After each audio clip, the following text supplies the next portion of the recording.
UP हो या उत्तराखंड, हर खबर पर रहेगी हमारी नजर। देखिए सबसे पहले सबसे तेज पचवदून खबर। कुछ पाना चाहते हो तो कुछ खोना सीखो। अभी तो मैदान सजा है ना, अभी तो जुमे जुमे 8 दिन हुए, अभी तो मैं आया हूं मैदान में, अभी तो आया हूं। मुझसे जो पुराने नेता हैं, जो लोग मेरा उनसे कंपैरिजन करते हैं, कैसे हो सकता है? वो इतने बड़े हैं, उनके कद के सामने मैं बहुत छोटा सा हूं। उनको इतनी बार मौके मिले, मुझे मिला क्या है अभी तक? एक मौका चंद्रशेखर आजाद को बराबरी का मिलने तो दो, फिर कंपैरिजन करना। अखंड ज्योति सदगुरु समनदास जी जैसा सूर्य अगर ना जन्मा होता तो आज इतने लाखों लोगों के जीवन में इतना बड़ा बदलाव नहीं होता। मुझे आप ये बताओ अपने दिल पे हाथ रख के, चुनाव के बाद 5 साल तक आता है कोई आपके आंसू पूछने के लिए? पूछता है आपके घर में इलाज के लिए पैसे है नहीं है? पूछता आपके बच्चे को स्कूल की फीस चाहिए नहीं चाहिए? पूछता आपके घर में रोटी है नहीं है? देखता है कोई आपके आंसू?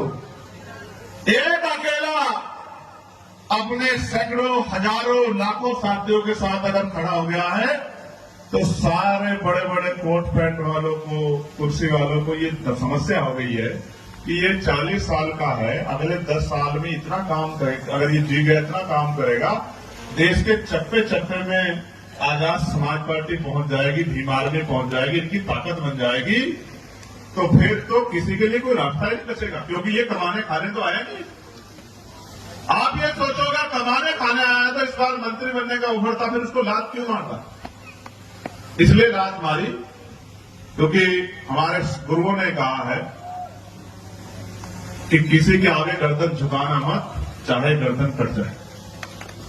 गोली की आवाज सुनू और देखो गोली लगी कहां। मेरे साथी गवाह हैं, उसमें किसी की भी जान जा सकती, जरूरी नहीं मेरी। डॉक्टर साहब भी उस गाड़ी में थे, सुखविंदर, मनीष भी उस गाड़ी में थे। मनीष के ऊपर से जहां गाड़ी की गोली लगी है, मनीष के बालों में से निकल के गई, सुखविंदर के पैर में जाके लगी है। काशी भी उस गाड़ी में था, किसी को भी नुकसान होता, मुझे ही नहीं। लेकिन क्यों मारना चाहते हैं वो लोग मुझे? मैंने उनकी भैंस खोल ली है, मैंने उनकी जमीन छीन ली है, मैंने उनका कोई और नुकसान किया है? नहीं। उनको लगता है कि अगर ये ताकतवर होगा तो ये ताकतवर होंगे, और ये ताकतवर होंगे तो इन पर जुल्म करने की हिम्मत आपकी नहीं पड़ेगी, और इनकी जिंदगी बदलने का काम ये सब लोग मिलकर करें। बस ये लड़ाई है उनकी, मेरी और कोई लड़ाई नहीं है। ना मैंने एक गज जमीन खरीदी है, ना मेरी है, ना मैं लेके जाना चाहता। मैं आपको विश्वास दिलाता हूं, जिस दिन जाऊंगा उतनी जगह लूंगा जितने में मुझे जलाया जा सके, दफनाया जा सके। इससे ज्यादा कुछ साथ लेके नहीं जाऊंगा, मेरी बात को याद रखें। और मैं फिर कह रहा हूं आपको, आप सतर्क हो जाओ। ये मेरे पुराने जो साथी हैं यहां, मैं देख रहा था, मैं कह रहा था, बैठने संत कह रहे थे, वहां खड़े थे, कोई टोपी पहन के खड़ा था, कोई जिला अध्यक्ष इसलिए खड़ा था क्योंकि सब लोग, जिला अध्यक्ष बहुत बड़ा है, बाकी लोग छोटे हैं। ऐसा इलाज कर दूंगा, ऐसा इलाज कर दूंगा कि अगले 10-20 साल जिला अध्यक्ष जैसी कुर्सी की तरफ नहीं देख पाओगे। जिले में, मंडल में, पदरे के जो बैठे हो ना, अगर मेरे सामने अनुशासन में आप नहीं, लोग नहीं हो, तो मैं क्या मानूं कि आप मेरी बात को उस तरह पालन करते होंगे क्या? अब सबको बताया मैं किसको कह रहा हूं।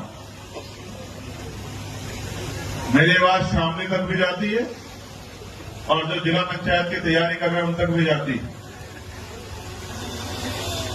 समझदार बन जाओ। ये सीधे लोग हैं, भावुक लोग हैं, इनको इतने लंबे समय तक ठगा गया है।